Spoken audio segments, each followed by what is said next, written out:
How to delete Swedbank history. Log in to your Swedbank online banking account. Navigate to the account history or transactions section. Locate the specific transaction or history entry you want to delete. Check if there is an option to delete the transaction directly.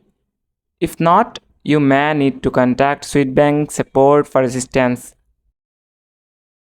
Keep in mind that deleting transaction history may not be possible for certain transactions or periods.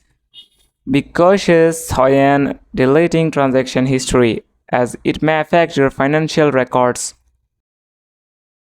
Remember to log out securely from your Swedbank account after managing your transaction history.